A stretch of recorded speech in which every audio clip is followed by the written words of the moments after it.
நமக்கென இருக்கிற ஆகாயம் பூலோகம் அது எங்கும் போகவில்லை.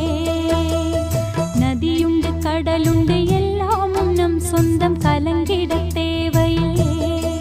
பூமி எங்கும் நம்ம வீடு, கண்ணில் என்ன நீரின் கோடு. இனி நாளை காலம் என்றும் நம்மோடு. நமக்கென இருக்கிற ஆகாயம் பூலோகம் அது எங்கும் போகவில்லை. நதியுண்டு கடலுண்டு எல்லாமும் நம் சொந்தம் கலங்கிட தேவை.